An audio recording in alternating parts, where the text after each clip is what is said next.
we're going to look at how to use some of our tools called utilities.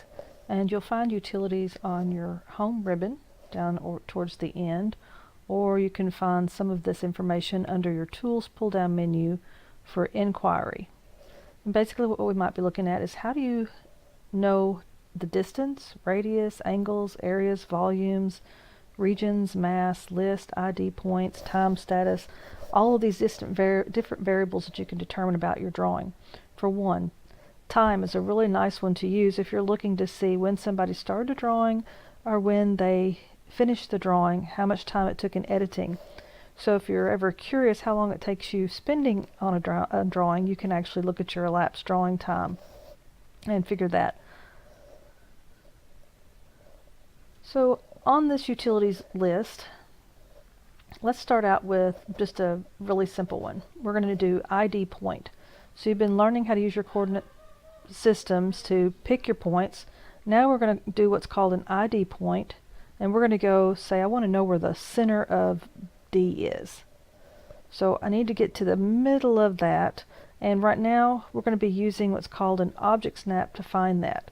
So we really haven't talked about object snaps before, so here's a great time to start and get used to using object snaps. So on your status bar at the bottom you'll see this blue square. Mine are already turned on, and you'll see an arrow next to that.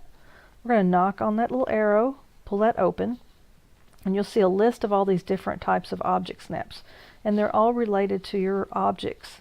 So a line has two endpoints, just as you would imagine. You drew it starting at one point here, going to a second point, so it has endpoints. You can also locate the midpoint of a line.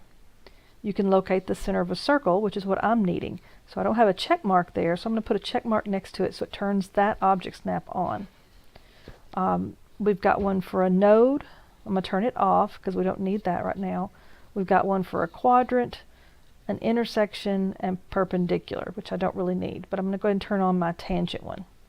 So some of these you may use a lot, some of these you may not use very often, but we will do a whole lesson on object snaps. But for right now, we'll just have those on. So again, off is gray, on is blue, and all I'm doing is simply move my cursor there, select, select. The F3 button is also your object snap on and off quick button. So if you don't want to have to keep moving your cursor around, then you can hit F3 to turn those on or off quickly. So now I can get back to the center of this. You'll see this object snap showing up. It also gives you a little tooltip there. It says center, meaning that if you select right now, it's going to pick exactly on that center point.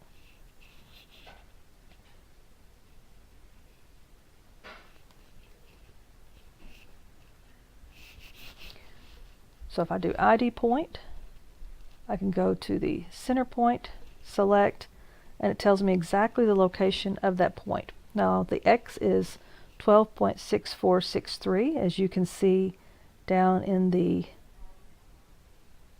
command line.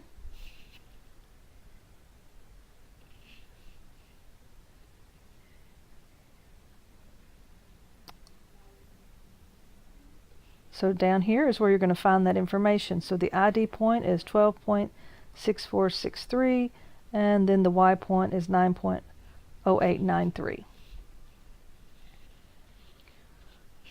Another tool that is used a lot is called measure. So when I go through and I try to grade your drawings, I use this tool and the ID tool a lot so that I can just check to make sure you drew it to the right dimensions, because pictures always can be deceiving. So a measure tool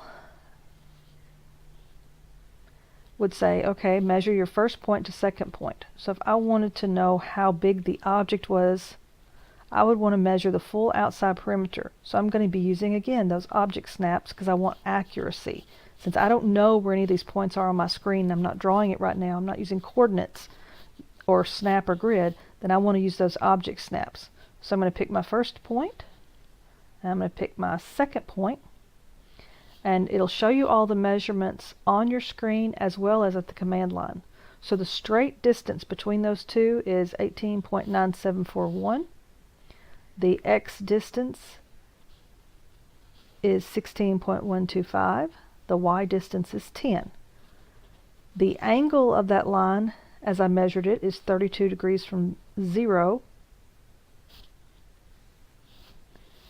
and that's how I would determine that information. I can also now say, well, I want to know what the angle is between two lines. So it'll ask me to pick an arc, circle, line. So I'm going to pick a line and a second line, and it will tell me what the angle between those are. I can select the radius. I want to know what the radius of this little bitty circle on the end of B. And it tells me what the diameter and the radius are for both of those. I can use the area command next. Basically all we're doing is, these are all the drop-down options. If I actually hit the drop-down, there's distance, radius, angle, area. So I've just been going through each of those. So your area, if I wanted to know the overall area of this object, I would pick all 4 of the exterior points, and it'll show you a box of how much it's measuring. Hit enter, and it gives me the information again at your command line for 1.61.25, and this is all in inches, and the perimeter, if I measured straight distance all the way around, is 52.25. So that 10 inch, that's 20, plus 16 is 32, so there's 52 plus that fraction of an inch. So that's what a perimeter does. It measures from point to point to point to point. Great tool if you are designing a structure and you want to know how big the perimeter is. Another great tool if you need to know what the area of something will be. So if you're looking at a room and you need to know the square footage, it would also provide that in whatever units you're using. So the area of this is 161.25. Now, I can't really do volume here because I don't have anything in 3D, so I could just hit the exit or hit my escape key, and that would get me back out of that tool. But that's where you would locate each of those options. So when we do some 3D modeling, or you start that particular part of the next class, you may be using the volume tool. You'll also see that you have a calculator handy, built into AutoCAD if you need to do any kind of quick calculations.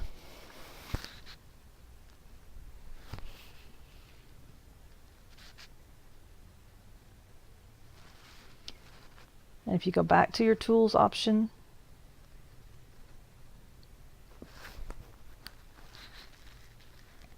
go back to inquiry, you also have a thing called list. Now, the list is really neat too, because I want to list something about, let's just say, one of these squares. So I pick on the square, I hit enter, and it brings up my text window. So it talks about what type of line is it. So it's a polyline because I drew it using my rectangle command. It tells me what layer it's on, tells me it's in the model space right now currently. It gives it a handle. So everything that you draw has been given in a recorded handle. It tells me the area and the perimeter, and then it tells me where each of the 4 points are located to create that entire square in an X, a Y, and a Z. So if you ever need to inquire about a drawing, find out some information, list is a really quick tool. So here's your calculator. You have a scientific calculator if you need it. You can convert units if you need it, or you just have a basic keypad. And you can pin that to the side. So we have this thing called auto hide. So you can pin that, release it, or just close it. So those are some of your quick utility tools. You'll probably use those quite often, especially when you want to double check your own work.